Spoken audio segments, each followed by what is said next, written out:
Hello everyone, myself Sabri and I welcome you to our channel Solution Bridge Network and one-stop solution for all your Power Platform tutorials. In today's video, we are going to explore how we can create custom charts in PowerApps. Here in the insert menu, you have an option called charts, and if you expand, you will be able to see a column chart, line chart, pie chart and a Power BI tile. So Power BI tile is nothing but you can just copy any of your visual which has already been published in your reports. So the question here is, let's say if there is a requirement from the stakeholders to create a different type of charts, either a donut or adder, which is not available as an inbuilt option in Power Apps, how we can achieve that? We're gonna rely on an open source chart image API, which is called as Quick Charts IO. Let me take you to the site. You can get into the site by hitting the URL https://quickcharts.io. If you are in the site, you can go ahead and click Chart Gallery, and this displays all the different types of charts that can be built using this Quick Charts. Whatever charts you are seeing here can be recreated in Power Apps as well. So by this option, we have a wide variety of charts that can be used inside Power Apps. For a simple example, let's take a donut. So we will try to recreate this donut inside the Power Apps, and we will see how we can pass this values as dynamic ones. So let me click on the donut, and this will take you to a chart editor page where you can edit the code which creates this chart. And you have a chart URL, and for an ease, you have an option called Edit with GPT, and this is a natural language query input area where you can type your statement and change your graphs accordingly. So let me go to the Edit with GPT option, and I will make this 5 legends to 3. So what I can say, reduce to 3 colors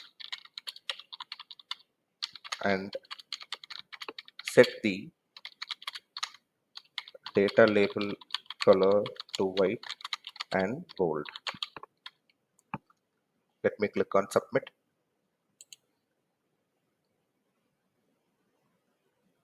You can see those 5 colors got now reduced to 3 and our data label is changed to white. Still, I'm not able to see these numbers clearly. So let us give a prompt to make these colors darker so that the white will be visible. Make color more darker, and you can click submit.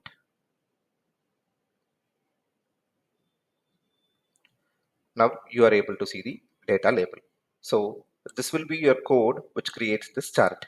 And as you already said, we have an option called chat URL. And if you click the chat URL, this chat will be opened as an image in the new tab. So this is the link which is generated for this image. So we're going to recreate this image URL inside the Power Apps, and we're going to use it in the image placeholder. So if you carefully notice the URL, you can see that the first part makes a call to the Quick Charts IO section. So let me copy this.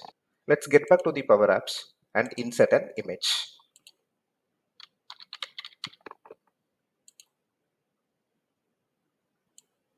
Let me place it accordingly. Now in the sample image section, you remove the existing data and open a double quotes and close a double quotes. Make sure you paste what you have copied in that image URL.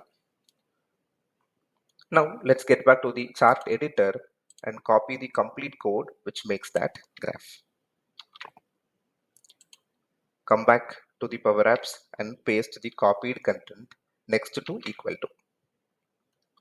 Once you are done, you can see that the charts get auto created, and here in the image position you can make it fill so that the graph will be bigger.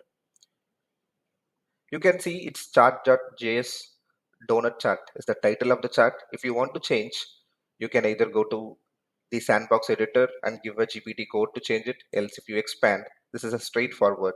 You can see this is the title. So what I'll say, I will remove this chart.js section. I'll call this as a donut chart. Now let's see how we can make these values dynamic. So let me add a text input. I will rename it as the color. So it is red. And I'll make sure this is of type number.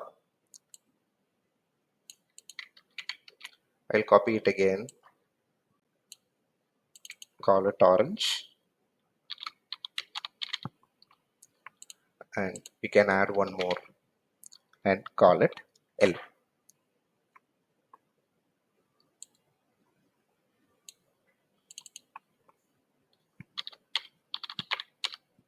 You can notice that these colors are changed, but still their legend names are not changed.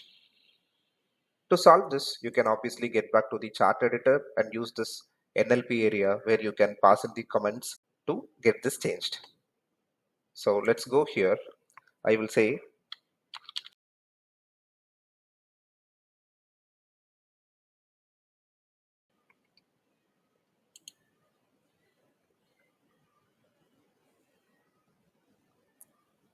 so. Now you can see it's darker red, darker orange, and darker yellow. So I'm not copying the complete code here. Let me copy only the name. Come back here, click on the image, expand it, and you can scroll up and replace these values. Still, this is not an exact match. If you want, you can use this color code which is available here to get the exact name.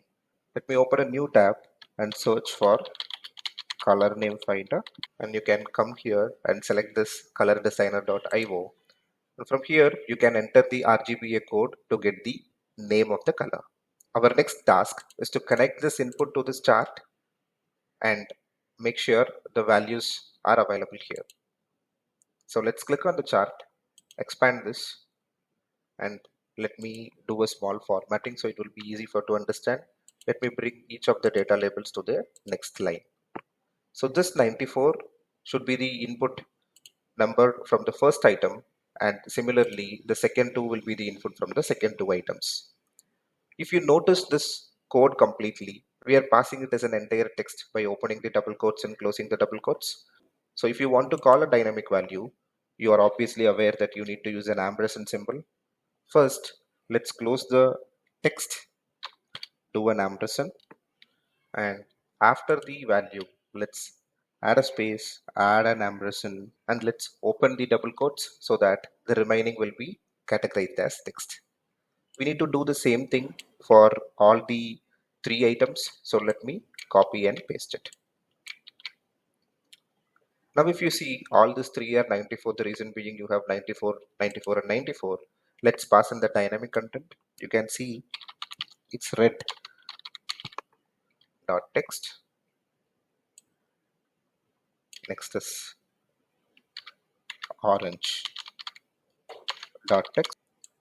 Finally, this yellow dot text.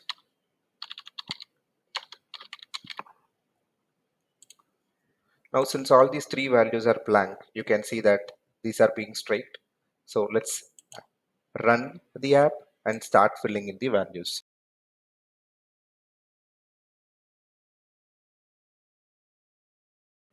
So you can see that these values are automatically picked to build up our charts.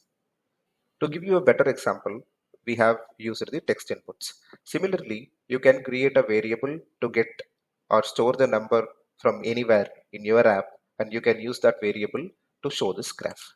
By this, we come to the end of the video. We will be giving you the chart.io link in the description, and please do let us know for further questions or clarifications. Thanks for watching. Subscribe our channel, hit the like button, and press the bell icon for our new video alerts.